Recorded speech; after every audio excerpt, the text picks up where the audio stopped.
Boa noite a todos os alunos e alunas aqui do Poli 10, Colégio Poli 10.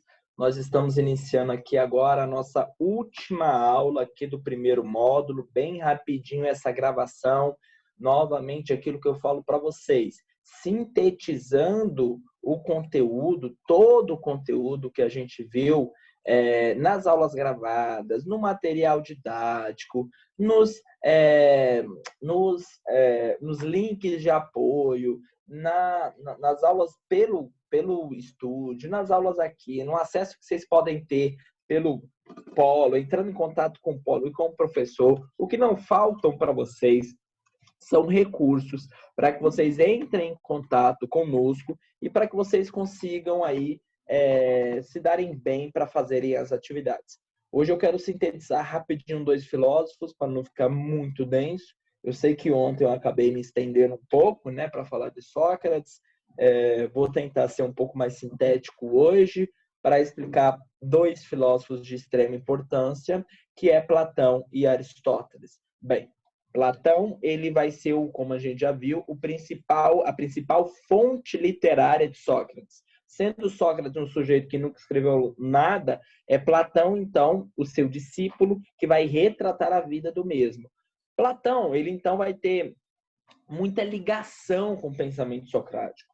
Platão, ele está diretamente ligado com Sócrates, uma vez que o mesmo falava das ideias de seu mestre, e às vezes nos parece até que se perde um pouco os dois.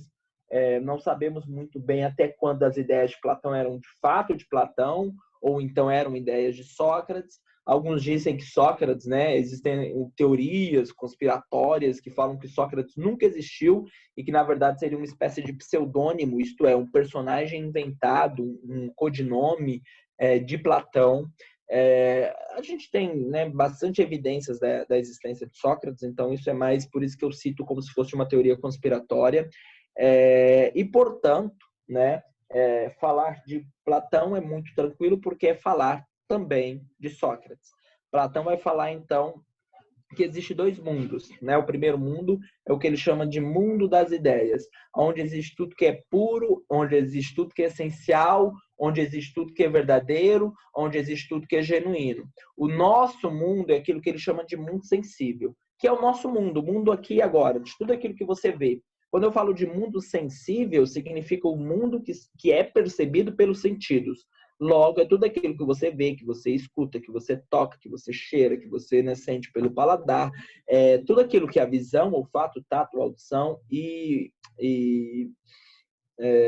visão, olfato, tato, audição e paladar, ok? É tudo aquilo que esses cinco sentidos conseguem absorver do mundo. Aquilo que os cinco sentidos não conseguem absorver é aquilo que está para além da nossa existência. Aquilo que está para além da nossa existência é o que nós chamamos de mundo das ideias, ou mundo inteligível, que Platão vai chamar de mundo, que é como se fosse, e o cristianismo ele bebe muito das fontes do platonismo, mas é a grosso modo como se fosse a ideia do cristianismo. O céu cristão, né? Então, por exemplo, quando existe um céu, as coisas reais existem lá, e aquilo que não é real existe aqui. Portanto, a gente percebe essas duas realidades aí, onde uma é a verdadeira, ou então pelo menos mais real, da qual nós estamos aqui agora, que seria uma mais falsa ou mais irreal. Então, nós temos essas duas realidades. A realidade de cima, que é chamado de mundo das ideias ou mundo inteligível, e a nossa realidade, que é o chamado mundo sensível, o mundo do aqui e agora. O que une essas duas realidades é a alma. Na verdade, o nosso mundo é como se fosse uma cópia barata daquele que é o mundo verdadeiro, o chamado mundo das ideias. E por isso aqui Platão vai criticar a arte. Por isso que Platão vai falar que a arte é algo nociva. Não que ele não, né, compreenda, assim, diferente da maioria de todos os outros filósofos, que vão encontrar na arte muito apreço, Platão vai encontrar na arte a arte como algo que é abjeta. Por quê? Porque, na verdade, se você desenha uma árvore, você está enxergando uma árvore e copia ela, você desenha ela, né? Você está fazendo a cópia daquela árvore. Só que para Platão, aquela árvore já é cópia de uma árvore que existe no mundo para além desse, que é o mundo das ideias. Então, na verdade, tudo, né? Todo o nosso mundo é um mundo de sombras, é um mundo que existem, são mundos de cópias. Então, você está fazendo a cópia durante a arte, você faz a cópia da cópia. É 2 vezes categoria de imitação. E, portanto, é algo considerado absolutamente nocivo. Isto é algo que não pode ser levado em conta. Bem, e, portanto, ele vai retratar um mito, para a gente já finalizar um pouco aqui, Platão, ele vai retratar um mito que é o chamado mito da caverna. No mito da caverna, ele vai falar a respeito de uma historinha que é do nosso personagem Sócrates, da qual citamos ontem. Ele conta a história da seguinte maneira: imagina uma pessoa que foi presa em uma caverna, né? Nessa caverna, a vida toda. Uma série de pessoas, melhor dizendo, que são presas em uma caverna. Nesta caverna, a única coisa que eles conseguem enxergar são sombras. Tudo é escuro, caso eu apague a luz aqui, vocês conseguem perceber, né, o meu fundo escuro, mas a iluminação está aqui no meu rosto, essa iluminação somente do meu computador. Mas eu apaguei, né, as luzes do meu quarto. Portanto, né, se eu chegar lá próximo à janela, né, você consegue ver bem claramente, não sei se a imagem está nítida para vocês, mas vocês conseguem ver sombras, ok? Passando aqui pela parede, né? O computador transmite uma luz, essa luz bate no meu rosto, bate no meu corpo e vai ali para minha parede, vocês conseguem enxergar lá sombra. Então, essa série de pessoas que viveram a vida toda dentro de uma caverna, elas só enxergavam sombras. Sombras e sombras. Portanto, elas enxergavam um mundo absolutamente preto e branco. Elas enxergavam um mundo absolutamente sem graça. Consequentemente, eles não conheciam o real. A história, o mito nos fala, e aí vocês vão lembrar lá na nossa primeira aula, quando eu explico para vocês o que é o mito, que o mito é uma alegoria e etc. A história nos fala que esse sujeito conseguiu escapar da caverna.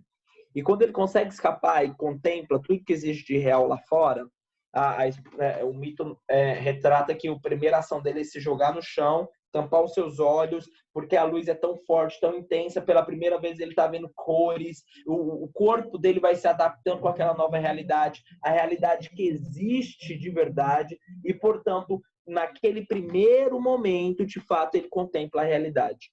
Contemplando a realidade, conhecendo aquilo que existe de real, não só as sombras, as cores, os animais, a vida, etc., ele, além de conhecer o real, ele vai voltar para a caverna para poder explicar, né, e, sobretudo, denunciar aos seus amigos que existe uma realidade para além daquelas a qual eles estão submetidos, que existe algo mais real do que as sombras. Entretanto, o mito nos fala que, em um primeiro momento, os amigos não vão acreditar nele, em um segundo momento, os amigos vão negar e até agredi-lo, e em um terceiro momento, os amigos vão matá-lo, porque ele tentou tirar o estado natural das coisas, ele tentou modificar a realidade, ele tentou tirar as pessoas da sua comodidade e, portanto, não será bem visto. Esse personagem é claramente Sócrates. O que Platão faz aqui é retratar a história de Sócrates por moldes mitológicos. E, portanto, ele traz uma outra roupagem para explicar um pouco desse personagem e da filosofia própria platônica. Porque, afinal de contas, o mundo de fora da caverna é o mundo das ideias. É o mundo onde existe tudo de real e verdadeiro. O nosso mundo é o mundo de sombras. E, portanto, por isso que para Sócrates, repito e reitero aquilo que foi explicado na aula de Sócrates, que por isso que para Sócrates a morte não é algo ruim. Porque a morte não é nada mais, nada menos do que a libertação da sua alma para que ela possa exercer a sua função natural de pensar, para que ela possa ir para o mundo das ideias, para que ela possa lá ser livre e autêntica de fato. Então, ele não vê a morte como algo derradeiro e, por isso, não foge da morte e, por isso, não lamenta a morte sobre nenhuma hipótese. O próprio Platão vai acreditar nisso. E se Sócrates vai ter como Platão, vai ter Platão como seu discípulo, não vou me aprofundar mais em outros detalhes da filosofia de Platão, afinal de contas, vocês têm acesso a esses detalhes nas aulas gravadas no estúdio que eu fiz para vocês. Se Sócrates tem como discípulo Platão, e Platão é absolutamente fiel a Sócrates, Aristóteles, que é discípulo de Platão, isto é, a gente está falando dos 3 grandes de Atenas, 3 filósofos, cada qual, né, discípulo de um. Então, a gente tem primeiro Sócrates, que vai ter como discípulo Platão, e Platão vai ter como discípulo agora Aristóteles. Se Platão era super fiel a Sócrates, Aristóteles não tem nenhuma fidelidade com Platão. Aristóteles, às vezes, é até negado, como se de fato ele não fosse um legítimo discípulo platônico. Porque, afinal de contas, ele não concorda com todas as ideias de seu mentor. Na verdade, ele descobre que o verdadeiro discípulo não é aquele que concorda com tudo que o seu mestre fala, mas é exatamente aquele que vai roubar a coroa, é aquele que vai discordar, é aquele que vai estruturar uma nova forma de pensamento, é aquele que vai repensar, né, a estrutura de pensamento do seu mentor. E, portanto, Aristóteles vai valorizar o nosso mundo sensível. Se Platão não valorizava esse mundo e Platão falava que o verdadeiro mundo vem das coisas que vêm de alto, as verdadeiras coisas vêm do mundo que vem do alto, Aristóteles vai olhar para o mundo, o nosso mundo, o mundo sensível, como uma coisa legítima, como uma coisa autêntica, como uma coisa boa que tem que ser valorizada. E por isso ele vai ser um filósofo que vai estudar bastante sobre botânica, sobre a biologia como um todo, porque ele quer conhecer o nosso mundo, o funcionamento do nosso mundo. Então, para Platão, primeiro vem a ideia no mundo das ideias e depois vem as coisas. Aristóteles é uma espécie de Platão de cabeça para baixo. Ele vai falar, não, primeiro existem as coisas, existe este mundo aqui e agora.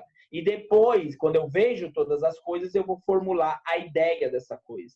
Então, primeiro vem as coisas e depois a ideia. Portanto, se para Platão, primeiro vem a ideia de árvore no mundo das ideias, e existe a ideia de árvore, e, portanto, todas as árvores que existem no nosso mundo são cópias baratas daquela que é a verdadeira, né? A árvore pura e genuína. Para Aristóteles, existem as nossas árvores, e ao eu observar todas as nossas árvores e perceber que há algo em comum neste conceito, eu, de maneira abstrata, vou estabelecer um conceito de ideia de árvore. Então, Platão parte de cima para baixo, enquanto Aristóteles vai partir do terreno como algo sólido, e daqui ele vai partir para cima para estabelecer a sua ideia. Eu espero que tenha ficado claro. Evidentemente, existem outras coisas que podem ser citadas. O que eu falo aqui é aquilo que é de maior importância para que vocês possam fazer as resoluções de exercícios, para que vocês possam responder aos trabalhos e etc. Mas é muito claro, é muito tranquilo. Até então, eu estou à disposição para esclarecer qualquer dúvida, né? Tentei ser mais sintético na aula de hoje. Afinal de contas, percebi que na aula anterior acabei me estendendo bastante e poderia ter ficado algo, né, um pouco maçante demais, já que vocês têm outras demandas, mas eu estou à disposição para esclarecer todo e qualquer questionamento, toda e qualquer dúvida de vocês, ok? Espero que fique claro não só a filosofia de Platão, como, sobretudo, a divergência que existe entre Platão e Aristóteles. Fico à disposição, acessem o material didático, acessem a plataforma, entrem em contato com o Polo, entrem em contato com o professor, que estamos aí para ajudá-los. Um grande abraço e bons estudos para vocês.